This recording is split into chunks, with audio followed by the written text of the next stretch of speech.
Hello, Tiger fans, and welcome to this week's edition of the Tiger Basketball Report. I'm your host, Ben Rosenbaum, and as always, I'm joined by the head coach of the Tigers, Laura Harper. Coach, welcome back. Thank you so much. All right, so a mixed bag this past week. Yeah. You head down, you do the big Carolina trip, Elon and then NCAT. Let's start with Elon. Victorious 58-53. You're trailing by one at half. You use a big second half, 20-point fourth quarter. I mean, your team didn't fold. We've seen issues in the past years with playing in the second half, and they kept fighting, and they were able to pull out a big win to open up conference play. Yeah, just really proud of the resilience, talking a lot about mistake response and really identifying what's a mistake, quote unquote. And I felt like our team found a way to win at the right time, and Kylie decided to take over the game at the right time.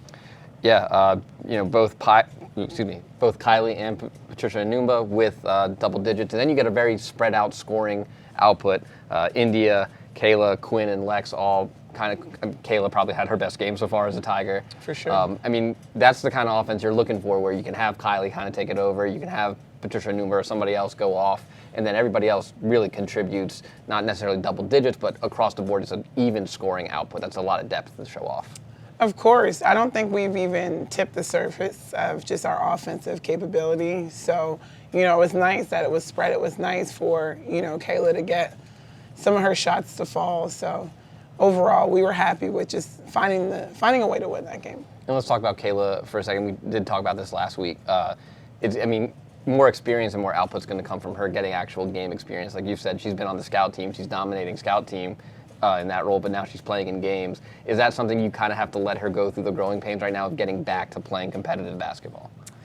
Absolutely. But, she should be one of the best defensive presences in the whole conference. So I think that if she goes back to focusing on rim protection and rebounding, her offense will come because she is a three-level scorer. And we've seen that. We've seen her hit a three when she made her debut, and we've obviously can know she scores down low.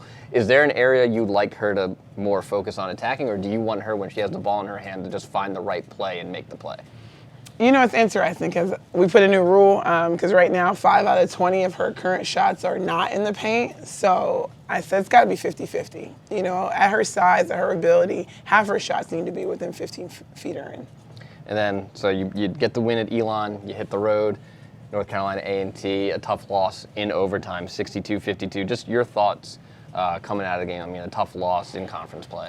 Of course, credit to Rel and, it's a really tough, gritty A&T team. I don't think offensively we could have had a worse performance as how we shot the ball. But, despite all of that adversity, we're in a position to win the game. So, I'd rather take those losses now for us to learn and grow as a team, and also for them to see you don't have to make shots to win a game. But that definitely was a tough loss. And you talk about learning and growing, and certainly we have known in the past through Kylie's entire career here that foul trouble can be a thing that costs the team and specifically costs Kylie. But when you look at that overtime period and in that 5 minutes, the Aggies take 12 foul shots, and you look at it, and that's really, and they only took 3 shots from the floor in that period. That's got to be something for you. You look at it and be like, foul shots, and when you look at that number and you look at what you gave them in overtime, that has to be frustrating. 100,000%. Ultimately, I just think the way that regulation ended really deflated our team, and we weren't able to just overcome how that ended. And I think that's an area of maturity that we need to find a way, because ultimately we had another 5 minutes left. We hadn't lost the game, and I think we kind of went into overtime like the game was already over. But now you put that behind you.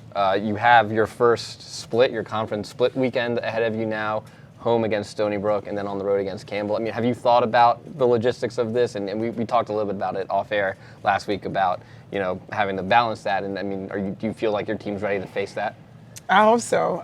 We don't have a choice. I think ultimately the way that our conference slate, personally, how it's set up for us, it's hard. And right now, StonyBrook's playing better than anyone in the conference right now. And I've been very open and honest with our team about how they're playing, how they're scoring, 76 points a game. Kari Clark shooting almost 70% from the field. Gigi Gonzalez is by far the fastest guard in our conference. But, I think we really like the challenge. We know that StonyBrook will be up and ready, but so will we. Yeah, you kind of beat me to the punch on some of those for Seawolves averaging double digits for them. They're led by Clark and Gonzalez. You have to worry about Zeta Gonzalez as well, and Pittman, of course. 20-point, they're averaging a 20-point victory per game in that scoring margin. I mean, when you see that, you know you have to come ready to play. I mean, they're going to be a team that's going to fill it up. It's almost, how do you slow them down? It's going to be hard to stop them. You got to slow them down. Exactly, and I think that's going to be the key for us. It's just mixing things up, knowing what to expect, knowing that they're playing very confident basketball right now, knowing that, they've got a three-point specialist in Keenan. They've got, I think Juju's made 20 threes on the season. Shamara King last year made 4 threes versus us at the forward spot, so this is definitely an interesting matchup for us. You mentioned the speed of Gonzalez, and StonyBrook likes to run. They like to get after it. I mean, we've certainly seen Towson likes to run as well and push at times. How do you prepare for a team that's going to sprint like that, and they're going to try to make you push the pace to maybe even a tempo that you're not used to playing at? Of course, transition defense. I mean, at all times we have to sprint back. We have to know how to slow Gigi down. We're not going to win a foot race versus her. So it's not going to be, two of y'all on the line and whoever wins first. No, we have to figure out how to use our angles and just trust our defense. It's also going to be a special night inside TU Arena. It's Military Appreciation Night, and that's certainly something that hits very close with Towson athletics in general when you think about the different scholarships that are around for student athletes, but also with women's basketball specifically. You think about a guy like Tom Baird, who served the country, and he's done a lot to support women's basketball. Why is it important for you to have this night and make sure that those folks who served in the military are honored? And we're gonna have Tom on at halftime as well on the broadcast. So just tell us about that a little bit and why you're looking forward to that night. Of course, ultimately, Tom Baird has been a pioneer for our program since day one, and meeting him, he's been the ultimate supporter. And just his service that he's given to our country, the service that he's given now to our team, the service that he's given to our university. He's just a consummate professional, always has a smile on his face, always so positive with our team, and just like the Marchanti Scholarship and just how that's honored amongst our team. It just means so incredibly much to women's basketball. And we're just excited that we're able to put together, a game where it's honored. All right. Tigers and StonyBrook hit the floor inside TU Arena at 7 o'clock on Friday. If you can't make it out for Military Appreciation Day, we'll have the call for you on Flow Sport with myself, and the first Marchanti Scholarship recipient, Ryan Holder, will be on the call with me as well. For head coach Laura Harper, I'm Ben Rosenbaum. Thanks for joining us, and as always, go Tigers. Go Tigers.